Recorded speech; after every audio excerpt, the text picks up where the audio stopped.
सिद्धि चौर्याराणि फलं पत्ते पंडितारंते क्षमाराहणा कंसो। जय बोलो अनंतानंद परम सिद्ध भगवान की जय। देवादिदेव केदारशी आदिनाथ भगवान की जय। 1008 शांतिनाथ भगवान की जय। 1008 महावीर भगवान की जय। सम्मेत शिखर सिद्ध क्षेत्र की जय। परम पूज्य आचार्य शिव कोटि आचार्य अपराज स्वामी महाराज की जय। आचार्य श्री कुंकु सागर जी, कनक नंदी जी, पदम नंदी जी गुरुदेव की जय। जिनवाणी माता की जय। श्रीमद जैन धर्म की जय। शाश्वत विराजमान वात्सल्य मूर्ति आचार्य गुरु श्री वैराग्यनंद जी गुरुदेव की जय। भगवान आपके श्री चरणों में हम सभी स्वाध्यायी बारंबार योग शुद्धि पूर्वक नमोस्तु करते हैं और आपसे विनती करते हैं कि हे भगवान, हम सबका मोक्ष मार्ग प्रशस्त हो, इसीलिए देशना दीजिए। नमोस्तु नमोस्तु नमोस्तु आचार्य। कल एकत्व भावना की बात चल रही थी। एकत्व भावना में नागदत्त नाम के मुनिराज का उदाहरण दिया था। अब उसके बाद थी पांचवी धृति बल भावना। धृति बल भावना में दुख आने पर कातर नहीं होना, कायर नहीं होना, धैर्य को ही अपना बल बना के रखना। और धैर्य को जो मानसिक बल को अपना बल बना के रखता है, उसका शरीर कितना भी कमजोर हो जाए, वो निरंतर आगे बढ़ जाता है। ये बात थी। उस धृति बल भावना से दुखदाई परीक्षा की सेना से मुनि युद्ध करता है। कौन से नंबर की गाथा है? अब 205 से शुरुआत कर रहे हैं भगवान। 205 से। 204 गाथा में कहा था, दुखदाई संकट के वेग से सहित अल्प शक्ति वालों को भय पैदा करने वाली भूख आदि जो 22 परिचय हैं, वे और उपसर्ग हैं, यदि वे सन्मुख खड़ी हो तो भी धैर्य के साथ दृढ़ता पूर्वक कमर को बांधने वाला सूर बिना किसी घबराहट के धैर्य बल भावना से उस सेना से युद्ध करता है और फलस्वरूप अपने मनोरथ को पूर्ण करता है।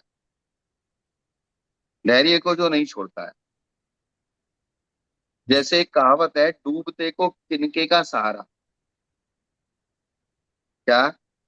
जी, डूबते को तिनके का सहारा है। उतना भी छोटा सा भी सहारा हो जाए तो वो सहारे से बच सकता है।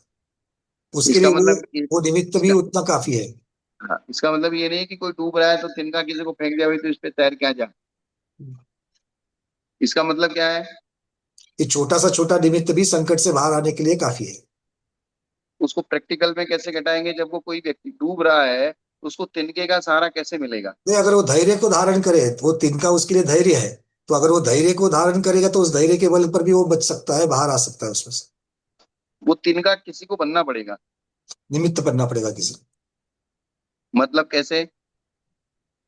नहीं, अब यहाँ पर साक्षात कोई हो सकता है या फिर मान लो कि वो स्वयं भी पुरुषार्थ करे। पुरुषार्थ करके भी तो धैर्य धैर्य से पुरुषार्थ भी कर सकता है वो। धैर्य क्या होता है? अपने आप में थोड़ा सा आदमी जब एकदम से डाउन हो जाता है, उसको लगता है मुझे कुछ भी दिखाई नहीं दे रहा, तो और ज्यादा डाउन हो जाता है। तो अब क्या होता है इसमें, ये डूबते को तिनके का सहारा की वाली जो कहावत बनी है, जैसे कोई नदी में डूब रहा है, हम किनारे पे खड़े हैं। अब हमारी सामर्थ्य नहीं है कि हम नदी में कूद के उसको बचा लाएं।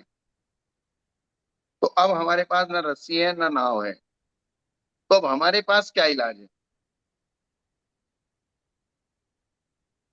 हमारे पास उसको हमारे पास उतना ही है कि हम उसको समझा सकते हैं, सहायता कर सकते हैं या फिर उसको कुछ। हम उसको एक बहुत पावरफुल मोटिवेशन दे सकते हैं जी। कि बोले तू घबरा मत, तू टेंशन मत ले, तेरे अंदर ताकत है, थोड़ा सा हाथ पैर मार, थोड़ा सा अपने आप को मजबूत कर, जरा सा भी थोड़ा सा भी तू पुरुषार्थ कर और तू किनारे पे आ जाएगा। तो ये किनारे पे खड़ा हुआ व्यक्ति अगर पावरफुल वॉइस में और पावरफुल तरीके से और शब्दों की विशेष संरचना के माध्यम से उसको अगर वो समझाने की और मोटिवेशन देने की कोशिश करेगा, तो हो सकता है उसका साहस एकदम से जागृत हो जाए। और साहस जागृत हो गया तो वो हाथ पैर मार के वो किनारे पे एक बार आ सकता है। जैसे आत्महत्या के अगर किसी के परिणाम हो रहे हैं, उस प्रकार का प्रयास कर रहा है और उसको अगर वहां पर अगर कोई अच्छी तरीके से मोटिवेट करे, संबोधन करे, तो वो उस विचार को त्याग करके फिर से जी सकता है। तो वो एक अच्छा जो मोटिवेशन होता है, काम आदमी को खुद ही करना पड़ता है। हाँ, हमेशा किनारे पर कोई होए ये जरूरी नहीं है, तो वो मोटिवेशन सेल्फ मोटिवेशन भी कर सकता है। कहा नहीं, पुरुषार्थ खुद करना पड़ता है। तो जैसे लेकिन मोटिवेशन दूसरे का होता है। मोटिवेशन 10-20% हो सकता है, लेकिन ओरिजिनल पुरुषार्थ तुम्हें ही करना पड़ेगा। जी यही बात आत्मानुशासन में गुणभद्र आचार्य ने लिखी है कि बोले तू इस अनादि काल से विषय रूपी नदी में बहता बहता बहुत दूर आ चुका है, और अब बस समुन्दर में, संसार रूपी समुन्दर में गिरने वाला है। क्या कहा है? जी, विषय रूपी नदी में बहते बहते आया है और किसी भी समय तो अभी संसार रूपी समुद्र में और भी आगे भटकन देरी हो क्योंकि सकती है। नदी में बहता बहता, नदी का लास्ट अंतिम क्या है? नदी का अंतिम है सागर। समुन्द्र। जी। तो समुद्र में बोले समुद्र में गिरने वाला, और समुद्र में बड़े बड़े मगरमच्छ है, सीधा उनके मुंह पे जाके पड़ने वाला है। इसलिए थोड़ा सा पुरुषार्थ कर, थोड़ा सा अपने पुरुषार्थ को जगा, थोड़े से अपनी आत्मा की अनंत शक्ति को स्मरण कर, और उस अनंत शक्ति को स्मरण करके थोड़ा सा पुरुषार्थ करके किनारे पे आ जा। और एक बार भी अगर किनारे पे आ गया तो संसार रूपी समुद्र से बच जाएगा। तो आचार्यों का तो इतना ही, ये इसी को तिनका कहते हैं। इसका मतलब क्या हुआ कि हम लोग किसी की समाधि करा रहे हैं, उसके परिणाम बिगड़ रहे हैं, तो उसका परिणाम जो, और हम लोग जो उपदेश करने की कोशिश कर रहे हैं, तो ये उपदेश एक तरह से डूबती हुई नाव के लिए सहारा बन सकता है। लेकिन असली पुरुषार्थ उसको खुद को करना पड़ेगा। जी हम कितना भी समझाएं, वो खुद ही वो खड़ा ही नहीं होना। जैसे कोई कितना भी लटक रहा हो, उसको जरा सा भी अपने पैरों को अगर खड़ा करता है तो हम उसको खड़ा कर सकते हैं, लेकिन थोड़ा सा उसको अपने आप को टाइट रखना ही पड़ेगा। वही बात यहाँ पे कही कही जा रही है कि धैर्य बल, वो जो धैर्य है, वो धैर्य अगर उसने अपने अंदर में जागृत कर लिया पुरुषार्थ पूर्वक या किसी के मोटिवेशन पूर्वक, अब वो मोटिवेशन चाहे तो वो खुद से ले ले अपने आप से, अपने आप को, और चाहे कोई उसको दूसरा व्यक्ति दे दे, दोनों ही बात हो सकती है। जी। और अपने मनोरथ को पूर्ण कर लेता है। इस शुद्ध 5 प्रकार की भावनाओं से आत्मा की शुद्धि करके सम्यक दर्शन, सम्यक ज्ञान, सम्यक चारित्र रूप रत्नत्रय में चिरकाल तक विहार करना चाहिए। ये बात हुई। ये आए भावनाएं चिरकालम ये वीरेज शुद्धाए काउन अत्त सुत्तिम गंसणनाने चरिते एवं भावे मानो भिक्खु सल्लेनम उवक्कमयी नानावियेन तवसा बच्छेन बंतरेण तहा। चिरकाल तक वो सम्यक दर्शन, सम्यक ज्ञान, सम्यक चारित्र में विहार करे। फिर भावनाओं का वर्णन करने के अनंतर, यहाँ तक भावनाओं का वर्णन हो गया। 5 संक्लिष्ट भावनाएं, 5 असंक्लिष्ट भावनाएं। असंक्लिष्ट भावनाओं में तप भावना, श्रुत भावना, और और एकत्व भावना। एकत्व भावना, धैर्य बल भावना, धृति बल भावना जिसको हमने कहा, एक और रहेगी। सत्व भावना। सत्व भावना। तत्व भावना। हाँ, सत्व भावना। तो इस प्रकार से 5 भावनाएं कही गई हैं। अब भावनाओं के अनंतर संलेखना अधिकार के साथ उसका संबंध करवाते हैं। क्योंकि अधिकार संलेखना, तो संलेखना अधिकार अपना 8वां अधिकार कौन सा चला? श्रुति। शिल्पी चल रहा है। श्रुति यानी कि भावना अधिकार। तो भावनाओं में ये भावना अधिकार बताया, तो ये भावना अधिकार को संलेखना के साथ जोड़ना है, क्योंकि मेन बात संलेखना चल रही है। उक्त प्रकार से भावना करने वाला भिक्षु नाना प्रकार के बाह्य और अभ्यंतर तप से संलेखना को प्रारंभ करता है। भावनाएं रहेंगी तो बाह्य अभ्यंतर तप कर पाएगा, तप कर पाएगा तो उसके जो है निरंतर सहनशीलता और संलेखना की व्यवस्था बन पाएगी। अब आगे क्या कह रहे हैं? आगे कह रहे हैं भेद किए बिना संलेखना वर्णन करना अशक्य है, इसलिए पहले उस संलेखना के भेद कहते हैं। इसके भेद कहते हैं, संलेखना के भेद। संलेखना के भेद कहते हैं। गाथा पढ़ देता हूँ। संलेखनाय दुया अभ्यंतरियाय बाहिरा चेवे अभ्यंतरा कसायेषु बाहिरा होदिहु शरीरे संवेर से पणिदे विद्युहितादुपत्त लुप्तेने अन्नदरेणु वधानेन सल्लियाय अपयम कंसो अनशन ओमोयरियम चाओयरसाण उत्तिपरी शंका काय क्लेशो से जाय विविधता बहिर्तवोसो अधान सणम संवान सणम दुय्यम तु अणसणम भणियम वीरन्तस्य अधान सणम इदरम चचरीमन्ते। संलेखना 2 भेद है। अभ्यंतर संलेखना और बाह्य संलेखना। सत लेखन, ये तो पता ही है सबको, जी। सम्यक प्रकार से लेखन। और लेखन का मतलब होता है क्रश करना। लेखन का मतलब क्या होता है? पुश करना। क्रश करना। और वो चीज अंतरंग और बहिरंग दो प्रकार की है। अभ्यंतर संलेखना, अभ्यंतर किसको क्रश करना है? क्रोध आदि कषायों को। और बाह्य संलेखना शरीर को क्रश करना। ये दो चीज है। अब बाह्य संलेखना का उपाय क्या है? मोहिनीय कर्म 90% कषाय रूप है, क्योंकि दर्शन मोहिनी है, चारित्र मोहिनी। तो चारित्र मोहिनी की विशेषता क्या है? चारित्र मोहिनी में क्या है? राग और द्वेष। 25 कषाय। हम्म। कितनी? 25 कषाय। हाँ। तो एक कषाय शब्द से कहने से पूरा चारित्र मोहिनी आ जाता है, और एक मिथ्यात्व को कहने से दर्शन मोहिनी आ जाता है। दर्शन मोहिनी में मिथ्यात्व और चारित्र मोहिनी में कषाय। तो कषाय को क्रश करना, क्योंकि सम्यक दर्शन आदि तो शुरू में ही धारण कर चुके, तो कषाय को क्रश करने से चारित्र की विशेषता बढ़ती चली जाएगी। और बाह्य संलेखना में बल को बढ़ाने वाले सारे रसों का त्याग करना, जिससे बल वृद्धि को प्राप्त हो ऐसा भोजन नहीं करना। और अगर आप ऐसा भोजन करते रहेंगे जिससे बल वृद्धि को प्राप्त हो रहा है, तो आपकी संलेखना में दिक्कत आएगी। रूखे आहार से कोई एक नियम विशेष लेकर अपने शरीर को क्रम से क्रश करना।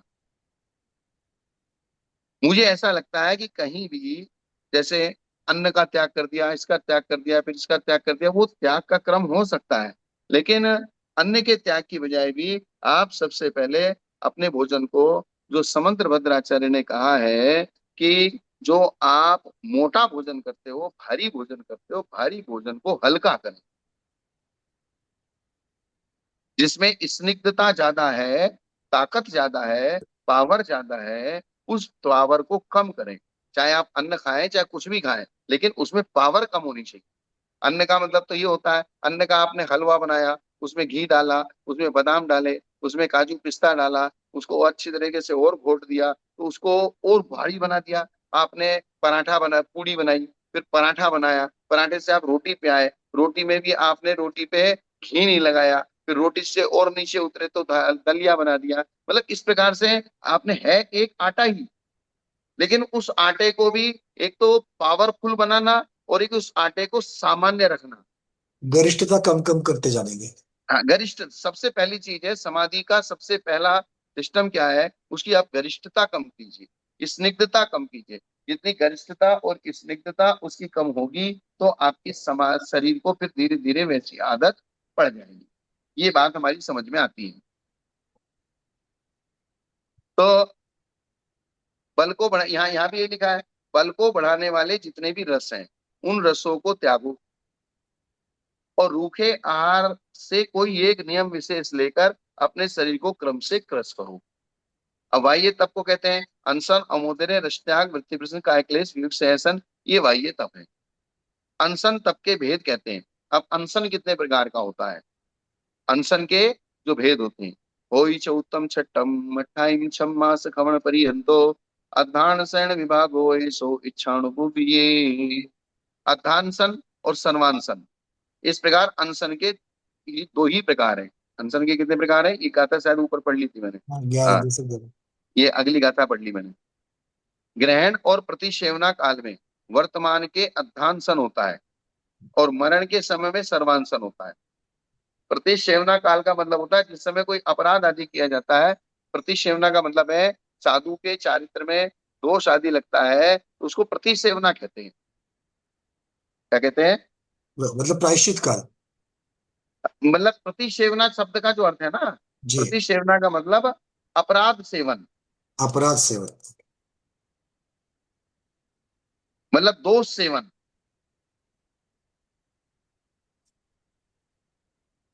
अन्यत्र अद्धा शब्द काल सामान्य का वाचक है, किंतु यहाँ अध्यान्सन में अद्धा शब्द चतुर्थ आदि से लेकर 6 मास पर्यंत जितने भेद अनशन के होते हैं, उन सबके लिए ग्रहण किया जाता है। सबसे एक उपवास का नाम चतुर्थ है, ये मैंने आपको बताया था। जी जी एक जी। उपवास का नाम क्या है? चतुर्थ। चतुर्थ। दो उपवास का नाम षष्ठ, तीन उपवास का नाम अष्ट, चार बिल्कुल उपवास बढ़िया। का नाम दश, 5 उपवास का नाम द्वादश। जी, दो दो बढ़ाते जाना है, दो दो दो बेला। दो बढ़ाते जाना है। तो एक उपवास में 4 टाइम के भोजन का त्याग होता है। कितने टाइम का? 4 टाइम के। इसलिए सामान्य से एक उपवास को चतुर्थ कहते हैं। अर्थात पहले दिन आपने 12 बजे के पहले भोजन किया सुबह की बेला में, तो शाम की बेला का भोजन त्याग हुआ। अगले दिन 2 बेलाओं का त्याग हुआ। और अगले दिन फिर आपने 12 बजे के बाद भोजन किया, तो उसमें भी एक बेला का और त्याग हो गया। तो ऐसे 4 बेलाओं के बाद आपको भोजन करना, इसलिए एक उपवास को चतुर्थ कहा है। जी। मैक्सिमम रूप इसका।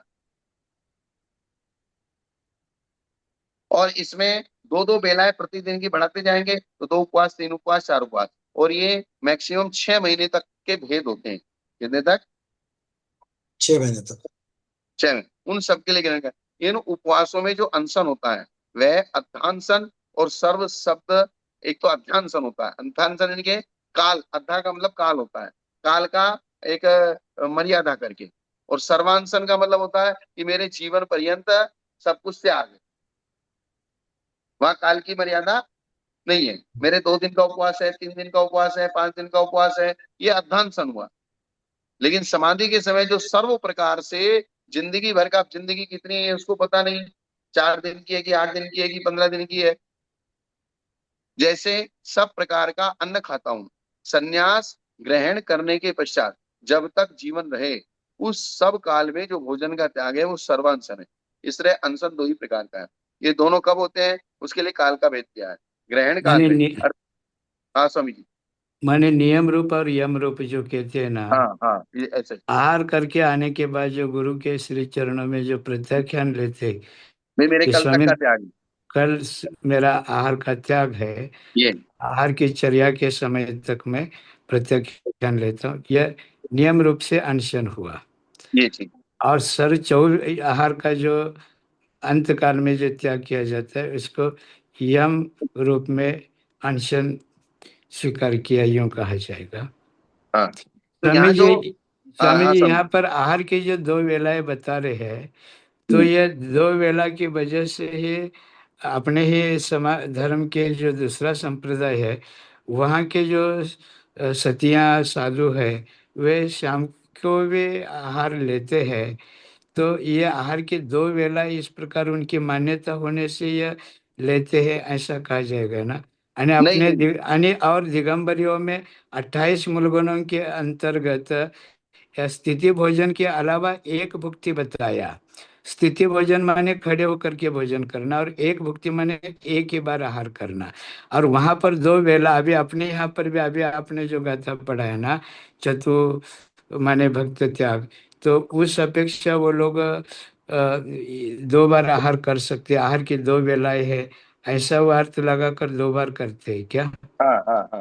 मतलब क्या कहा गया है, पंचम काल में, चतुर्थ काल आदि में सामान्य रूप से एक इंसान, एक मनुष्य 24 घंटे में 2 बार भोजन कर सकता है। यानी कि उसके शरीर की सामर्थ्य उतनी ही है कि उसको सुबह एक बेला में भोजन चाहिए और शाम की एक बेला में भोजन चाहिए। तो भोजन की 2 बेलाएं सामान्य से बताई गई हैं। और जब साधु बनता है, दीक्षा लेता है, तो एक बेला का तो वो सहज रूप से ही त्याग कर देता है, वहीं से उसकी तपस्या चालू हो जाती है। माने इसको प्रोषित उपवास अपन कह सकते हैं। हाँ, एक माने भोजन बेला का। शाम का आहार लिया नहीं, अगले दिन हाँ, सुबह का भी नहीं लिया और शाम का भी नहीं लिया, 3 वेला हो गया। और उसके दूसरे दिन माने पारणा के दिन सिर्फ एक ही बार भोजन करेंगे, तो इस प्रकार 4 भक्त का भोजन त्याग होने से वो चतुर्थ कहा चतुर्थ जाता है। चतुर्थ हो गया। ऐसा। पारना के दिन भी सुबह की बेला नहीं, फिर शाम की बेला लेनी पड़ेगी। हाँ हाँ, वही। 12 बजे के तब बाद। जाकर के, हाँ, तभी जाकर के 4 हो जाएगी वो। जी। क्योंकि चातुर्मास स्थापना में और चातुर्मास निष्ठापना में हमारे यहाँ ये विधि बताई है, मंगल गोचर भक्त प्रत्याख्यान। जी। क्या बताया गया है? मंगल गोचर भक्त प्रत्येक। तो मंगल गोचर भक्त प्रत्याख्यान में यही व्यवस्था है कि पहले दिन जो चतुर्मास की स्थापना का और निष्ठापना का जो उपवास किया जाता है, वो उपवास इसी प्रकार से किया जाता है। मतलब उसमें पहले दिन हम सुबह आहार करेंगे और शाम की बेला का त्याग, अगले दिन दोनों बेलाओं का त्याग, और अगले दिन जब आहार करेंगे तो 12 बजे के बाद आहार करेंगे, तो उसको मंगल गोचर भक्त प्रत्याख्यान कहते हैं। माने सुबह की बेला छोड़ करके तभी हाँ, चतुर्भक्त होगा। तभी चतुर्भक्त होगा। अगर सुबह ही खा लेंगे तो तीन ही भक्त हुआ, हाँ बराबर है। तीन भक्त का त्याग हुआ। भगवान ये ये चीज। श्रावक, ये तो साधु के लिए तो अपने आप चतुर्थ के अपेक्षा एक उपवास बन जा रहा है 4 बेलाओं का। हाँ तो श्रावक के लिए भी यही आज्ञा है क्या भगवान की, कि 4 बेलाओं का त्याग कर लो तब जाकर के एक उपवास कहा जाएगा? हाँ, उपवास तो इस उपवास श्रावक का हो, तो फिर अनुव्रति का हो चाहे महाव्रति का हो। इसका मतलब हम लोग तो सिर्फ 2 बेलाओं का ही त्याग कर रहे हैं। तो वो फिर जगन्य मध्यम उत्कृष्ट हो गया ना। हाँ, तो जगन्य में 2 आएगी, उत्कृष्ट में 4 आएगी। हाँ, जगन्य मध्यम उत्कृष्ट हो गया ना, जो जैसे शाम को भी खाया, सिर्फ दो ही बेला का त्याग किया, किसी और ने तीन परसों बेले का सुबह, त्याग किया। बिल्कुल, और पारना के दिन सुबह ही पारना कर लेते हैं पूजन करके। और वो अब उसकी सामर्थ्य नहीं तो सुबह जल्दी से पारणा कर लिया। जी। तो ऐसी चीज हो गई ना।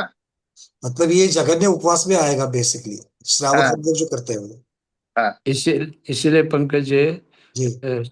छः सूर्योदय के बाद 6 घड़ी के बाद भोजन के लिए उठने के लिए कहा है। तो इसका मतलब जो क्या है, सुबह आहार करने के लिए कोई अड़चन नहीं है। कोई श्रावक हो, प्रोषित उपवासी अथवा साधु हो, किसी का केसलोच हुआ है, अंतराय हुआ है, स्वास्थ्य खराब है, उनको दवाई देना बहुत जरूरी है, तो ऐसे समय में सूर्योदय के 6 घड़ी बाद, माने लगभग 1.5 घंटा 1.25 घंटे के बाद बाहर के लिए उठ सकते हैं। हाँ, मतलब हाँ कितने बजे की, तो वो आप जो कह रहे हैं वो पहली बेला ही होगी। तो यहाँ पर 4 बेला में चौथी बेला अगर आपको निकालनी है तो 12 बजे के बाद ही करनी पड़ेगी फिर। हाँ, अगर आपको उत्कृष्ट उपवास करना है तो। हाँ, बस यही मुझे जानना था कि उत्कृष्ट उपवास अगर श्रावक को भी करना है तो 4 बेला का तो त्याग होना ही हाँ, चाहिए। इसलिए उन्होंने उपवास का नाम ही चतुर्थ रखा है। जी। ये अनंत चतुर्दशी के दिन हो जाता है, क्योंकि अनंत चतुर्दशी का जो उपवास रहता है तो उसके पहले दिन का एक एकासन रहता है और फिर दूसरे के दिन का भी एकासन रहता है। तो पूर्णिमा को रत्नत्रय व्रत होने की वजह से वैसे भी अभिषेक पूजन करके होने के लिए 12 बज ही जाते हैं। तो 48 घंटे के बाद भोजन होता है, तब जाकर के उत्कृष्ट उपवास, चतुर्थ वाला उपवास। हाँ, कुछ कुछ श्रावक लोग जो उनकी पूजा पाठ बहुत ज्यादा रहती है, चतुर्दशी को भी वो 11-12 बजे तक मंदिर में रहते हैं, फिर घर में आके 1-8 बजे तक भी भोजन करते हैं। जी। ये दोनों कब होते हैं, इसके लिए काल का भेद किया है। ग्रहण काल में। अब ग्रहण काल का मतलब होता है दीक्षा ग्रहण काल। ग्रहण ऊपर से गाथा में शब्द है ना, ग्रहण काल। तो क्या ग्रहण काल? दीक्षा ग्रहण काल में उपवास होता है। और यह दीक्षा ग्रहण काल से लेकर संन्यास धारण करने के पूर्व काल तक, अर्थात जिस दिन आपने दीक्षा ग्रहण की और जब आप संन्यास ग्रहण करके चारों प्रकार के आहार पानी का त्याग करेंगे, तो वहां जो बीच में दीक्षा ग्रहण काल से लेकर संन्यास धारण करने से पूर्व के काल में, तथा प्रतिसेवना काल। प्रतिसेवना काल का मतलब होता है दोष करने का जो काल, दोष जो आपने सेवन किया उसको प्रतिसेवना कहते हैं। तो दोषों की विशुद्धि के लिए जो उपवास आदि गुरु के द्वारा दिए जाते हैं, दोषों की विशुद्धि के लिए जो उपवास आदि या रस त्याग आदि गुरु के द्वारा दिए जाते हैं, वो भी सब अध्यान्सन में गिनती होगी उनकी। मतलब दीक्षा ग्रहण के समय जो उपवास किया, और दीक्षा ग्रहण के लिए से लेकर जब तक चारों प्रकार के आहार का त्याग आपके समाधि के समय होगा, उससे पहले पहले तक आप बीच में जब भी उपवास करेंगे, वो आप सर्वांसन में गिनती नहीं होगी, या फिर दोष अपराध होगा, प्रायश्चित आदि होगा, उसका जो उपवास करेंगे वो सब की गिनती अर्धांसन में होगी। जी। और परिणाम काल के अंत में, अर्थात मरण समय में सर्वांसन होता है। मरण काल में क्या होता है? सर्वांशन। सर्वांसन होता है। अब इस प्रकार ये गाथा शायद मैं पढ़ ली क्या गाथा? पढ़ ली गाथा ये। हो, चतुर्थ षष्ठ आदि से 6 मास के उपवास पर्यंत, एक उपवास यानी कि चतुर्थ, दो उपवास यानी कि षष्ठ, और यहां से लेके 6 मास के उपवास पर्यंत, ये अध्यान्सन के भेद होते हैं। ये मुनिगण अपनी इच्छा के अनुसार करते हैं। इच्छा अनुसार मतलब जब उनको ऐसा लगता है कि मैं उपवास कर सकता हूँ तब करते हैं, जब उनको ऐसा लगता है कि मैं उपवास नहीं कर सकता हूँ तब नहीं करते हैं। इसलिए उनकी इच्छा के ऊपर इसको छोड़ दिया गया। माने महाराज साहब यूं भी अर्थ हो गया इसका, हाँ माने उपवास का अ, उत्कृष्ट काल 6 महीने का ही है। हाँ और बाहुबली मुनिराज ने जो उपवास ग्रहण किया था, वो ये 1 वर्ष का भले उन्होंने योग कायसर किया, तो ये इसको अपन अपवाद कह सकते हैं। हाँ, वही हाँ। जैसे कोई। आदिनाथ भगवान उपवास किए तो 6 महीने का ही उन्होंने उपवास लिया, 6 महीने तक उनको आहार नहीं मिला, ये अलग बात। जी। क्योंकि आगे आगे के 6 महीने उनका अनशन में नहीं गिना जाएगा, वो तो हाँ, अंतराय में गिना जाएगा। अंतराय में गिना जाएगा, क्योंकि वो रोज उठ रहे थे, जा रहे थे, विधि नहीं मिल रही है, कोई पढ़ाने की विधि नहीं जान पा रहा है, इसलिए उनका उपवास हो रहा है। अब चूंकि वे तीर्थंकर थे और रीतिधारी थे, तो इसलिए उनको भले ही 1 साल का उपवास हो गया, तो उनको कोई फर्क नहीं पड़ा। बाहुबली कामदेव थे, उनकी जो शक्ति थी उसको कोई फर्क नहीं पड़ा। लेकिन सामान्य जो लोग होते हैं, वे 6 महीने से ज्यादा अगर उपवास करेंगे, या तो उनकी समाधि हो जाएगी या उनको आर पे उठना पड़ेगा। जी। भगवान मतलब ये ये पूछना था मुझे यहाँ पर कि आहार के लिए उठना ही पड़ता है, क्या फिर से वो और 6 महीने तक का और एक नियम ले सकते हैं? नहीं, या तो आर पे उठेंगे, या समाधि हो जाएगी, या केवल ज्ञान होगा। तो फिर बाहुबली भगवान के केस में फिर उन्होंने 6 महीने के बाद में वो आहार के लिए नहीं उठे हैं। तो वही तो कुछ अपवाद ऐसी चीजें पैदा हो गई हैं, वे अपवादिक मार्ग में चले गए। अच्छा। ज्यादातर तो 6 महीने का ही आता है उपवास मैक्सिमम। क्योंकि यहाँ भी इसी प्रकार से लिया गया है, 6 मास के उपवास पर्यंत यज्ञानुष्ठान के भेद होते हैं, और ये मुनिगण अपनी इच्छा के अनुसार करते हैं। इसमें और आप दूसरी दूसरी किताबों में वहां जहाँ देखेंगे, तब आपको समझ में आएगा पूरा। जी। अब अवमोदने का निरूपण करने की इच्छा से प्राय प्रचलित आहार का परिमाण बताते हैं। अब आपको भूख से कम खाना है, तो पहले आपको ये प्रमाण बताना पड़ेगा कि टोटल आहार आपका कितना होता है, तो उसमें से ही तो कम करना पड़ेगा ना। जी जब मतलब। टोटल नहीं बताएंगे तो कम कैसे करेंगे। जी जी। 32 किर कवला आरो कुखी पूर्णो होई, पुरुष महिलाए 28 हवे कवला।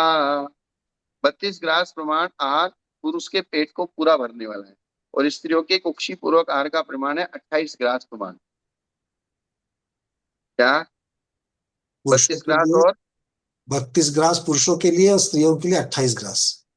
उसमें पहले जो कर्नाटक आदि में साधु हुए, या इस प्रकार से जो भोजन है, चावल का भोजन ही विशेष भोजन माना जाता था, और 1,000 चावलों का 1 ग्रास माना गया है।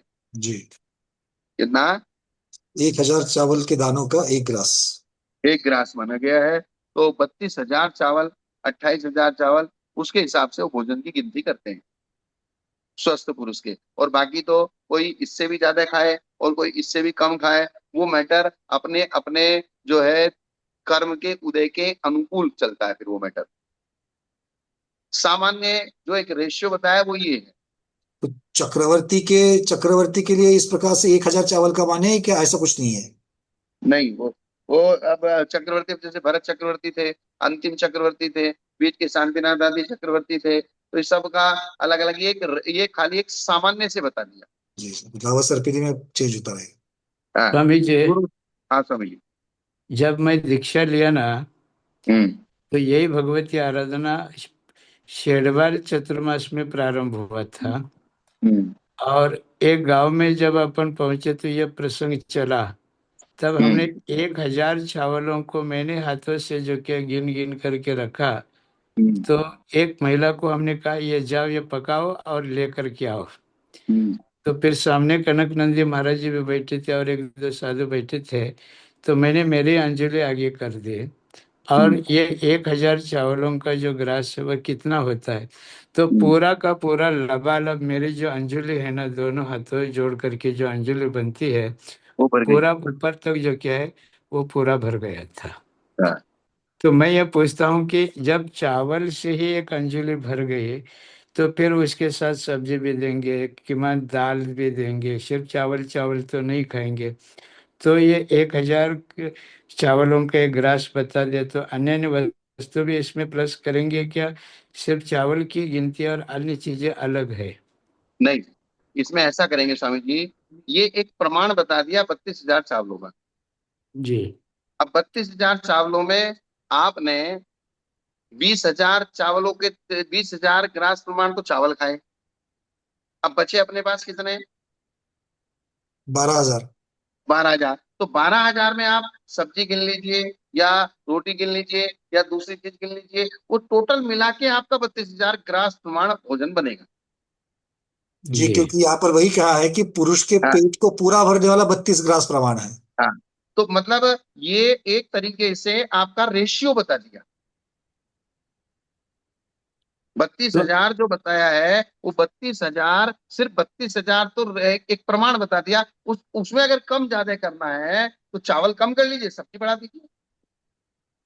तो 1,000 चावलों का एक ग्रास किसी श्रावक ने रखा, सपोज मान लीजिए एक कटोरी भर के चावल हाथ में रख दिया, तो हाँ वो उसको एक खट्टे तो वो खा नहीं सकता, क्योंकि अंजलि तो बड़ी है लेकिन मुंह बस। हमारा छोटा है। तो उसके अपन 8 ग्रास बना करके मुंह में डाल दे, तो उसको हाँ आठ करिए। ग्रास तो उसको 8 ग्रास गिनाएगा क्या एक ही ग्रास गिनेंगे? एक ही विवक्षा लगानी पड़ेगी। अब यहाँ उसको एक ही ग्रास गिनना है, क्योंकि पेट भरने के लिए भले हमारी अंगुली छोटी है, हाथ छोटा है या बड़ा है, तो उसके हिसाब से वो जो है आपको 32 ग्रास प्रमाण ये थाली एक रख दी जाएगी। ये 32 ग्रास का भोजन हो गया। अब आप इसको एक बार में खाओ, 2 बार में खाओ, 50 बार में खाओ, 100 बार में खाओ। एक जी। विवक्षा ये है। जी। तो अब मैं दूसरा पूछता हूँ स्वामी जी, कोई हाँ बुरा हाँ मत समझ। मानेगा। नहीं नहीं नहीं, ऐसा कुछ नहीं। ये अपने संग में आप ही के गुरु हाँ बड़ो चतुर्मास में जो है उन्होंने कवल चंद्रायन का नियम लिया था। हाँ माने एक एक ग्रास बढ़ाते बढ़ाते बढ़ाते 14 दिन तक बढ़ते जाना, 14 दिन हाँ। एक एक ग्रास घटाते जाना। ये तो किसी ने ऐसा कह दिया कि महाराज ये आहार तो आपका कम हो गया, कहीं 8 ग्रास 5 ग्रास खा करके आप हाथ छोड़ते हो। तो हाँ। अपन ये करेंगे, ग्रास अपन चावल का नहीं बनाएंगे, अपन तो जो कि मावा मावा पकाएंगे, हम्म, मावा में घी डालेंगे, हम्म, बादाम का चूरा, काजू का पिस्ता का चूरा डालेंगे, और फिर हम्म, उसका लड्डू, जैसे एक ग्रास, बस आपको एक ग्रास लेना है, आपको दूसरे सोचने की कोई बात ही नहीं, बस एक ग्रास हम्म। आपके हाथ में रखा तो एक ग्रास गिनते जाओ। तो ऐसे 8 आइटम दे दे करके उनकी अंजलि भर दिया, तो क्या इसको अपन क्या कहेंगे? एक एक कुछ नहीं, ग्रास। ये हमारी विवक्षा है। हमारे शरीर की सामर्थ्य की अपेक्षा ही विवक्षा बनानी पड़ेगी आपको। अब वो व्रतों की गिनती में उत्कृष्ट मध्यम जघन्य रूप से आ जाएगा। अब मुझे व्रत भी करना है, और क्योंकि व्रतों के भी अलग अलग प्रकार बताए। व्रतों में भी उसी व्रत को करना, उत्कृष्ट रूप से करना, मध्यम रूप से करना, जघन्य रूप से करना। लेकिन मुझे व्रत करना है, तो व्रत करना है तो भाई कोई जैसे कहा है भाई उपवास नहीं होता है तो एक टाइम खा के करो, एक टाइम खा के नहीं होता है तो थोड़ा सा शाम को पानी पी के करो, लेकिन उसको व्रत करना है। तो लेकिन इसी कवल प्रकार से। हाँ लेकिन कवल। कवल चंद्रन जो कर रहे थे ना, वो हाथ की अंजलि में आया हुआ एक ग्रास नहीं गिनते थे, वह मुंह में डालने, एक बार मुंह में जो डाला वो एक ग्रास, इस सिद्धांत वो को मानते थे। हाँ तो इसलिए वो उसको खूब गाढ़ा बना करके अच्छा उसमें घी वगैरह मसल करके जो एक मुंह में डाला वो एक ग्रास, वो आप कह रहे हाथ में डाला एक ग्रास, वो मानते थे मुंह में डाला एक ग्रास। यहाँ जो क्या मतभेद है स्वामी जी? हाँ, तो इसमें मतभेद होने में कोई बाधा नहीं है। विवक्षा से अलग अलग प्रकार के मतभेद हो सकते हैं। हमें ऐसा लगता है कि जिसकी जितनी शक्ति और सामर्थ्य है उसके हिसाब से वो अपना भोजन कर ले। ग्रास और क्योंकि कवल खाना शब्द में कोई फर्क होगा क्या भगवान? है। ग्रास और कवल, इन शब्दों में कोई फर्क है क्या? कवल का मतलब भी ग्रासी है, और पर्यायवाची परिमाण है। की अपेक्षा, प्रमाण की अपेक्षा से कोई फर्क होता है क्या? अब प्रमाण की अपेक्षा तो उन्होंने सामान्य से प्रमाण बता दिया भाई 1,000 चावल प्रमाण एक ग्रास होता है, एक कवल होता है। सामान्य से एक व्यवस्था बता दी। अब इसमें से कोई कम कोई ज्यादा है, किसका किस प्रकार से होता है वो आप अपने हिसाब से लगा लीजिए। मतलब मैं यही कह रहा हूँ कि एक ग्रास जो प्रमाण बता दिया है आगम में, एक ग्रास के आप अलग अलग कवल कर सकते हैं क्या? ऐसी इस प्रकार से विवक्षा लगा सकते हैं क्या? कर सकते हैं ना, कर सकते हैं। हाँ अब वो आपके नियम लेने के ऊपर है कि आपने नियम कैसा लिया है। बोले जी। मुझे 1,000 चावलों का एक गिलास जो आगम में बनाया वो खाना है। अब वो चाहे मैं एक बार में खाऊं चाहे 3 बार में खाऊं। जी, मतलब आपने किसी ने प्रमाण अपने कर मन दिया। में ये किसी ने अपने मन में ये विवक्षा रख दी कि मेरी एक बार अंजलि में जो आएगा उसको मैं खाऊंगा। किसी ने ये विवक्षा रख दी कि मेरे मुंह में जितना आएगा उसको मैं खाऊंगा। किसी ने ये विवक्षा रख दी एक बार में जितना मेरी अंजलि में दे देगा उसको मैं खाऊंगा। एक बार में देना, एक अंजलि भर के देना। अभी अलग अलग अलग अलग विवक्षाएं बना दी ना। ये सारे जो नियम है वो हर रोज के सामान्य भोजन की अपेक्षा से तप ही माने जाएंगे। हाँ। अब फिर सबकी अपनी अलग अलग शक्ति और सामर्थ्य है, उसकी विवक्षा अलग करनी पड़ेगी सबकी। जी। इसलिए मुझे ऐसा लगता है कि इसमें जैसा जिस प्रकार से जिसने नियम लो लिया है, तो उस इस नियम के हिसाब से वो उसको पालन कर ले।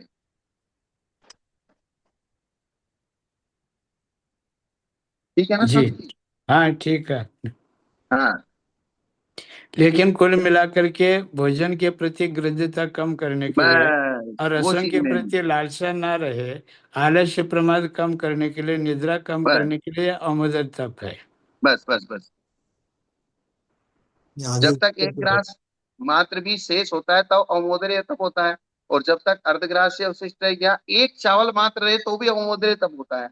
अब उसकी विवक्षा है कि मैं चौके में जहाँ अवमोदनीय करना है, अवमोदनीय मतलब मेरे 32 ग्रास खाने नहीं, मैं 30 खाऊंगा, 31 खाऊंगा, 28 खाऊंगा, एक ही ग्रास खाऊंगा। या उसने बोले एक ही चावल खा के आऊंगा, चौके में भी जाऊंगा लेकिन एक ही चावल खा के आना, बाकी पानी में क्या जाऊंगा। एक ग्रास के बराबर दो भाग करने पर उसको एक भाग को अर्ध कवल कहते हैं। यहाँ शब्द है ना कवल। भी आगे है पर वो कर तो दीजिए। ग्रास कहो चाहे कवल कहो, पर्यायवाची। पर्यवेक्षक। एक चावल मात्र जो कहा है वह आहार की अल्पता का उपलक्षण है। अन्यथा कोई एक मात्र एक चावल का भोजन करने के लिए कैसे तत्पर होगा। ये जो एक चावल का मात्र है, ये आहार की अल्पता का सूचक है। नहीं तो एक चावल जिसको खाना है तो इतना पुरुषार्थ करेगा, उठेगा, जाएगा, गांव में घूमेगा, फिर चौके में जाएगा, पूजा पाठ कराएगा, फिर एक चावल खा के आएगा। बोले इस प्रकार से कोई साधु प्रवृत्त नहीं होता है। तो एक चावल आहार की अल्पता का उपलक्षण है, तो थोड़ा सा खा के आएगा। जी।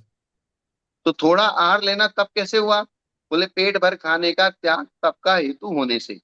पेट भर खाना का त्याग किया है, यही तपस्या है।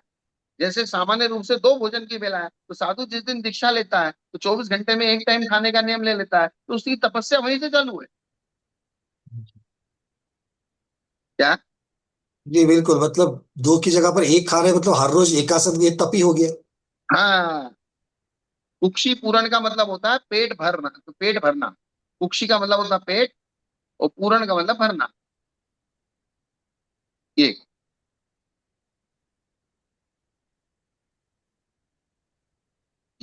अब आगे, अब रस परित्याग की बात चलेगी। इसमें कहा ना, अमोदर तो पेट भर खाने से तप का हेतु होने से अमोदरे तप कहा जाता है। अमोदरे की निरुक्ति है अवम। अवम का मतलब कम, कम का मतलब न्यून, कम भरा उदर। अवमोदर, जिसका वह अवमोदर है। और अवमोदर का भाव अर्थात कर्म अवमोदर ये है। अवम उदर, कम उदर, कम भर के, कम पेट भर के खाना। अब रस परित्याग तप का निरूपण करते हैं। चत्तारि महावीडियो होती नवदी, नवनीत मज्ज सम्मन समूह, कंखापसंग दप्पा, संयम कार्यो हे दाओ। अब रस परित्याग में सबसे पहले बता रहे हैं कि चार महाविकृतियों का त्याग होना जरूरी है। इन चार को महाविकृति कहा है। विकृति इसलिए कहा है कि क्योंकि ये महाविकार पैदा करने वाली चीजें हैं। सबसे पहला नाम है मक्खन का, दूसरा नाम है मद्य का, तीसरा नाम है मांस का, चौथा नाम है मधु का। अर्थात मद्य, मांस, मधु और मक्खन। क्या। जी। मक्खन को पहले रख दिया उन्होंने तीनों से। हाँ। तीनों से भी पहले, सबसे पहले मक्खन है। और महाविकृति शब्द लगाया इसको। महाविकृति लगा है। अर्थात आप जो घर में दूध का बिलो के मक्खन निकालते हैं, उसको गर्म करके घी बना के खा सकते हैं, लेकिन मक्खन नहीं खा सकते व्रती लोग। और मद्य, मांस, मधु तो किसी भी प्रकार से नहीं खा नहीं सकते। खा सकते। मक्खन को तो घी बना के परिवर्तित, क्योंकि घी, मक्खन बनने से पहले वो दूध था, और मक्खन बना, मक्खन बनने के बाद वही मक्खन घी बनेगा, तो उसकी पर्याय बदल के तो हम खा रहे हैं। लेकिन मद्य, मांस, मधु की किसी भी प्रकार से ऊपर नीचे करके, पर्याय बदल बदल करके नहीं खा सकते। मक्खन को अभक्ष्य इसलिए कहा है, सिर्फ कांक्षा की अपेक्षा मक्खन के रूप में नहीं खाना, मक्खन की पर्याय बदल के खाना। इसलिए वो सर्वथा अभक्ष नहीं है। उस पर्याय में मक्खन भक्षक। पर्याय नहीं खाना। उस पर्याय में भक्षक। हाँ। है ना। ये ये कह रहे बात। हैं कि क्यों नहीं खाना, वो भी बता रहे हैं आगे। हाँ, वो बताएंगे ना साहब, भाई क्यों नहीं खाना, उसके नहीं खाने का कारण क्या है, नहीं खाने का। कारण। हाँ, अब बता रहे हैं कि ये ग्रद्धि, प्रसंग, दर्प और असंयम, चार के लिए चार कारण है। मक्खन ग्रद्धि को करता है, मद्य प्रसंग को करता है, मांस दर्प को करता है, और मधु असंयम को करता है। और जो एक को करता है वो चारों को करता है, अर्थात ये चारों अलग अलग चारों को करते हैं। क्या? जी। मक्खन प्रधानता से वृद्धि को करेगा, किंतु उससे चारों चीजें होगी होगी। तो चार हाँ, तो अपने अपने विशेष है, किंतु एक में चारों समाहित हो जाएंगे। हाँ, जैसे हमने बताया था ना, पांच पाप में अगर एक पाप भी करता है तो पांचों करता है। जी जी। और पांच पाप में अगर एक पाप का त्याग करता है तो पांचों पाप का त्याग करता है। चित्त में महान विकार पैदा करने से इन्हें महाविकृति कहते हैं। भगवान, ये प्रसंग शब्द से क्या अर्थ लेंगे यहाँ पर? हाँ, अभी बता रहे हैं, प्रसंग मतलब विषय, विषयाकांक्षा, विषय। मैथुन प्रवृत्ति। कामोत्तेजक। चित्त में महान विकार पैदा करने से इनको महाविकृति कहते हैं। नवनीत कांक्षा, अर्थात वृद्धि को उत्पन्न करता है, विशेष इच्छा पैदा करता है। क्या? विशेष इच्छा। मद, हाँ, मत प्रसंग, अर्थात पुनः पुनः स्त्री के साथ भोग विलास करने की इच्छा पैदा करता है, बार बार। मांस इंद्रियों में मद पैदा करता है, और मधु महान असंयम को उत्पन्न करता है, क्योंकि इसमें जो मधुमक्खियों के छत्ते, अंडे, वे सब उनकी जो है मरते हैं। असंयम के दो भेद हैं, इंद्रिय संयम और प्राणी संयम। मधु के रस के विषय में अनुराग की आतुरता रूप इंद्रिय संयम होता है, और मधु में उत्पन्न जंतुआघात होने से प्राणी संयम होता है। इसलिए इन चार विशेष रसों का त्याग तो ये जीव दीक्षा से पहले ही कर देता है। फिर भी यहाँ क्यों बताया गया है? क्योंकि रस त्याग की बात है, और ये चार विशेष रस हैं। क्या है? चार विशेष रस। क्योंकि सबसे पहले अनशन बताया, अनशन के बाद अवमोदर्य बताया, अवमोदर्य के बाद रस परित्याग बताया, और रस परित्याग में सबसे पहले इन चार रस को बताया। ये बात। अब और आगे बता रहे हैं, आणावि कंकणा वच्चन भीरुण तव समाधि कामेने तावो जावचियोम निचूड़ाओ पुरा छेवे खीर दधी सप्पिते लग गुणान पत्ते गदोच सब विसिम निजूहण मोगाहिम पण कुल पण कुसड़ लोण मादीनम। क्या बता रहे हैं? सर्वज्ञ की आज्ञा के प्रति आदरवान अगर कोई ये तर्क करे कि बोले मक्खन खाने से क्या होता है, हमको तो, हमने तो खूब मक्खन खाया है, हमको तो कुछ समझ में नहीं आ रहा है कैसा होता है वैसा होता है। तो भले ही तुमको अभी समझ में नहीं आ रहा, आज नहीं कल समझ में आएगा, परसों समझ में आएगा, लेकिन वो चीज कहीं ना कहीं आपको इफेक्ट करेगी। आपको समझ में आ रहा क्योंकि आपकी क्षोभ बुद्धि है। अब आपको ये समझ में नहीं आ रहा कि जैसे आदमी भोजन करता है, तो किस चीज से मुझे इफेक्ट हुआ है, इस चीज का मैथमेटिक्स लगाना भी क्षिप्र ज्ञान का तीव्र क्षोभ होना चाहिए, तब आपको पता चले। अब जैसे आपने खाने में 20 चीजें खाई, अब आपका पेट दुख रहा है, अब आपको ये मैथमेटिक्स लगाना मेरा पेट दुख किस चीज से रहा है, या मुझे लघु शंका ज्यादा किस चीज से आ रही है, या मेरे हार्ट में दर्द किस चीज से, मैंने आज क्या खाया था। अब उस 20 में से आपको मैथमेटिक्स लगाना पड़ेगा, या आपको थोड़ा सा आयुर्वेद का ज्ञान होगा, या थोड़ा सा गणित लगाना पड़ेगा। तो जो सर्वज्ञ के प्रति आदरवान है, पाप भीरु है, तप में एकाग्रता का अभिलाषी है, ये उसको ये महाविकृतियां संलेखना के समय से पूर्व ही, अर्थात पहले ही जीवन पर्यंत के लिए त्याग देना चाहिए। क्योंकि कोई असंयमी मरने तक असंयमी रहा, चार महाविकृत खाता रहा, और मरण समय संलेखना के टाइम में वो समाधि लेके मरना चाहता है, तो हो सकता है उस समय भी इन चार महाविकृतों का त्याग करे। जी, जिसने पहले नहीं किया है उसके लिए तो ये इसी से शुरुआत है। हाँ, अगर वो संलेखना ले रहा है तो इसका मतलब ये नहीं कि जैसे मरण से अब आप कहोगे कि बोले मरण समय इन चार चीजों को क्यों कहा। अब कोई मरण समय तक असंयमी रहा और इन चीजों का यूज करता रहा और उसको मरने से 2-4 दिन पहले ही कोई गुरु का समागम मिला, तो बोले सबसे पहले इन चार महाविकृतियों का त्याग करें। यह काम इस प्रकार तुम्हें करना चाहिए, ऐसा कहना आज्ञा है। सर्वज्ञ की आज्ञा से भव्य जीव के लिए नवनीत आदि छोड़ने योग्य है। ये सर्वज्ञ की आज्ञा छोड़ना। अगर आपको ये समझ में नहीं था मक्खन क्यों खाया जा रहा है और मक्खन खाने से क्या इसका दुष्परिणाम होने वाला है, अगर आपको समझ में नहीं आ रहा है फिर भी सर्वज्ञ की आज्ञा से इसको छोड़ना।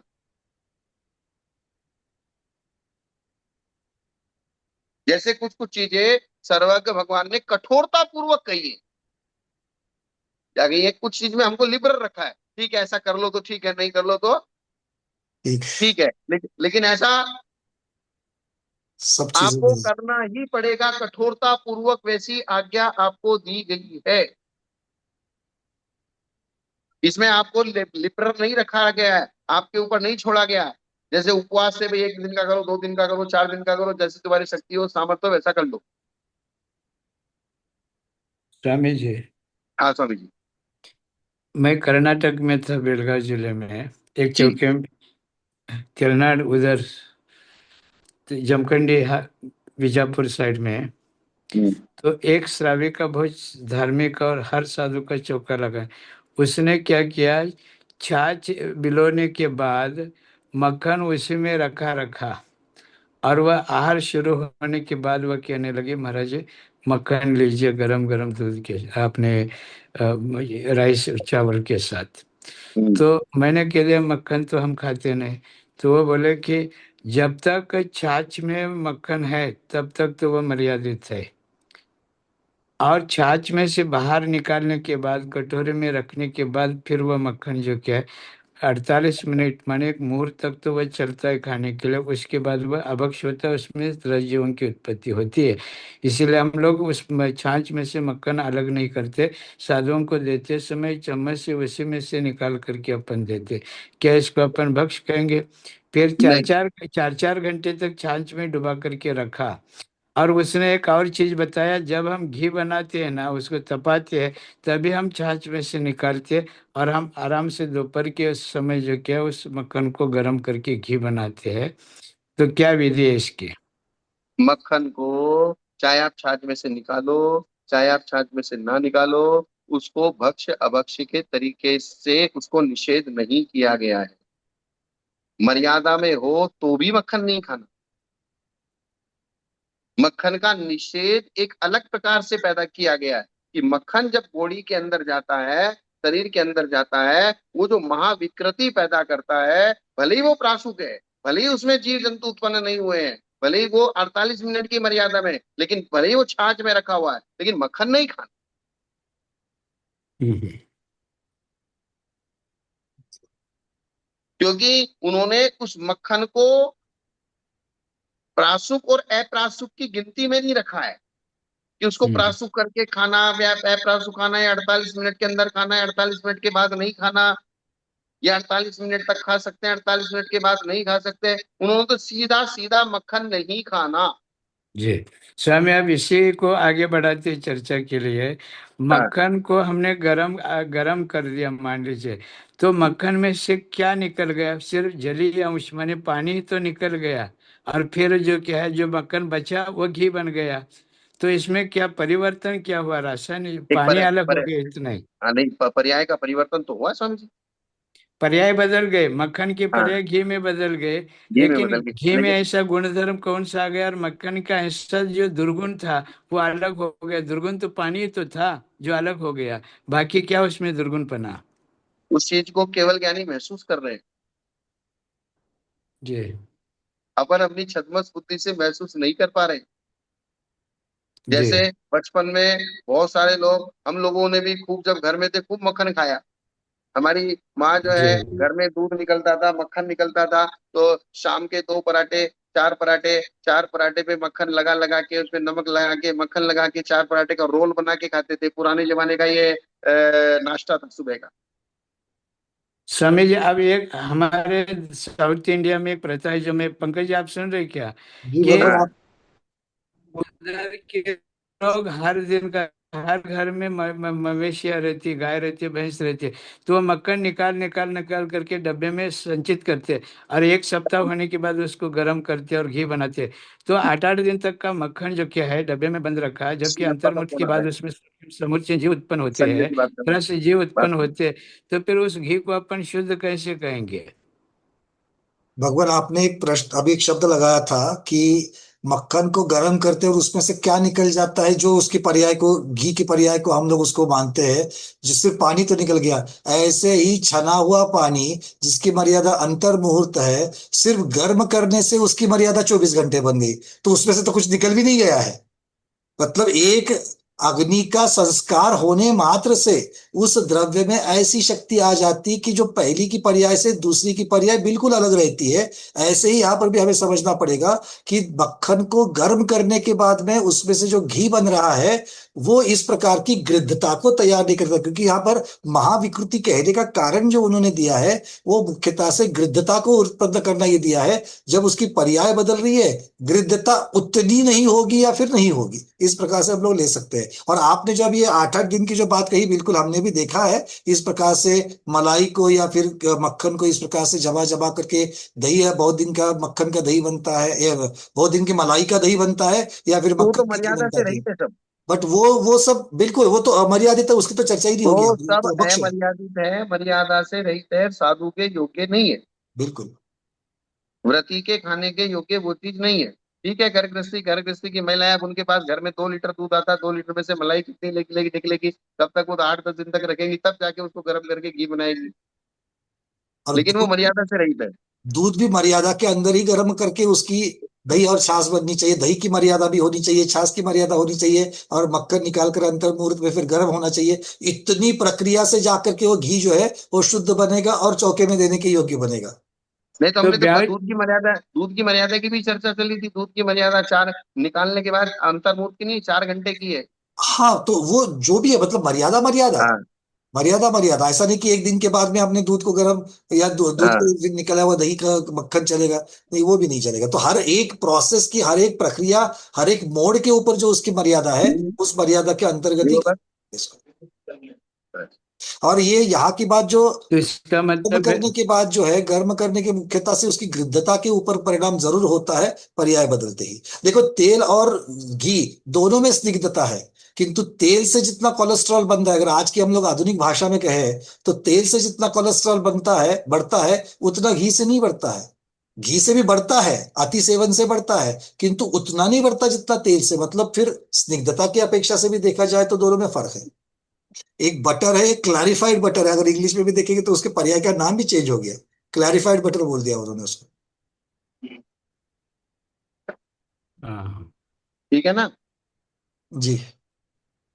जी। तो मतलब, स्वामी जी, इसका और मतलब ये इसलिए हुआ, इसलिए जो ब्याह इसलिए एक शादियों चीज में और कह दी जितने उन्होंने। जाते हैं, हाँ। हाँ स्वामी जी बोलिए। ब्याह शादियों में जो जिमने जाते हैं, और वहाँ पर श्रीखंड भी रखते हैं, दही भी रखते हैं, मलाई भी रखते हैं, आइसक्रीम भी रखते हैं, तो अपने हिसाब से वो भक्ष्य नहीं है, और जैन लोग उसको खा नहीं सकते ब्याह शादियों में, जीवन में ना। ब्याह शादी में तो मान स्वामी जी कुछ भी नहीं खा सकते, वो तो सब जीवा इंद्री का स्वाद है, वहां तो कुछ मर्यादित है ही नहीं। पर भगवान एक बात है, हमारे यहाँ महाराष्ट्र में भी और मैंने कर्नाटक में भी देखा है, जहां पर अपने दिगंबर जैनों की शादियां होती है, उनके लिए व्रतियों के लिए हमारे कहते हैं सोले का भोजन, सोले का भोजन अलग से बनता है। मतलब वो लोग जो बाहर जो बुफे लग रहा है या फिर पंक्ति से भी जो खाना जा रहा है, उसमें नहीं खाते, वो अंदर जाकर के उनके लिए कमरा अलग है, वहां पर पूरी जैसे चौके में भोजन बनता है वैसे ही भोजन बनता है।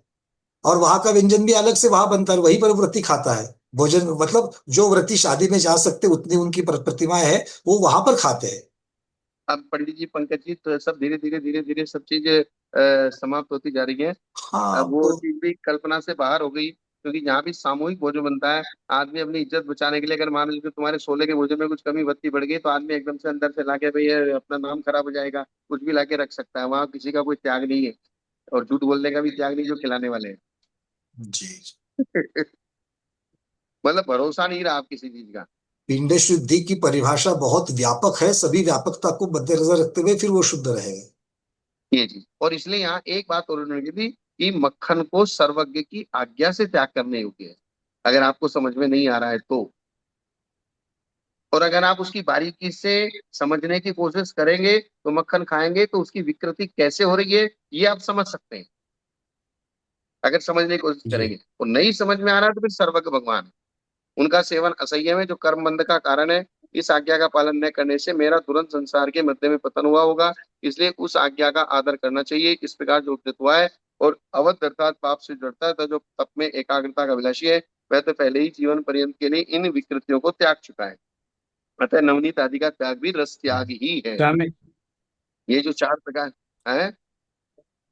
स्वामी जी, ये मध्य आदि जैसे अभी आपने कहा ना, मध्य मांस मधु के साथ ये चौथे नंबर में नवनीत रखा, इसका मतलब इसमें इतने सूक्ष्म जीव, समूर्चन जीव, बैक्टीरिया जीव उत्पन्न होते, बादल जीव उत्पन्न होते हैं, जो किसमें मांस के, किसमें? ये मक्खन में जो नहीं जीवों नहीं, की। अगर अगर अगर अगर जीवों की उत्पत्ति की विवक्षा से लेंगे तो फिर आप उसको गर्म करके घी भी नहीं बना सकते। वो ने जीवों की मर्यादा उत्पत्ति की विवक्षा नहीं ले रहे।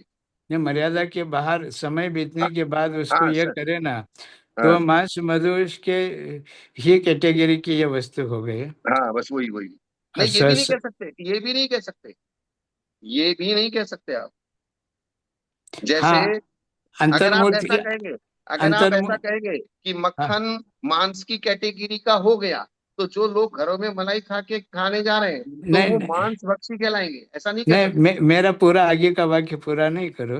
हाँ स्वामी जी, अंतर्मूर्त के भीतर ही उसको लगे हाथ इधर से निकाला और इधर तपेली पर रखा ना, तब तो वो मर्यादित हो जाएगा। ठीक है। इसलिए पंचामृत अभिषेक में जो घी का अपन जो घृताभिषेक करते हैं ना, इससे मर्यादित घी हो तो ही भगवान के लिए वो अभिषेक का योग्य है। ठीक और है। कहीं का भी घी लाए और घृताभिषेक करके जो कि भगवान के सिर पर उड़ेल दे, तो ये तो अनर्थ हो जाएगा फिर तो। हाँ तो वही वही तो चीज है ना। फिर भी वहां इतना अनर्थ नहीं होगा जितना वो घी अगर आपके पेट में गया तो वो ज्यादा अनर्थ करेगा। न भगवान के सिर पर वृत्ति अनर्थ करेगा। हाँ, सिर पे भी करेगा लेकिन आपके भगवान का पेट में ज्यादा सिर करेगा। भगवान का सिर बिगाड़ दिया तो हमारा सिर सुरक्षित कहाँ रह सकता है? हमारी भी बस, बुद्धि भी तो खोटी होगी फिर। क्योंकि कभी कभी कोई चीज, अगर जैसे कुछ लोगों ने ये कह दिया कि रात्रि में पानी पीना खून पीने के बराबर है, रात्रि में भोजन करना मांस खाने के बराबर है, तो जितने भी जैनी रात्रि में पानी और भोजन कर रहे हैं वो सब मांसाहारी हो जाएंगे, और उनके हाथ से आहार लेना क्या, उनके हाथ से मंदिर में पूजा पाठ करना ही मुश्किल हो जाए। तो ये जो बात कही गई है रात्रि में भोजन खाना और पानी पीना मांस और खून के बराबर है, ये हमारे दिगंबर शास्त्रों में नहीं कही गई है।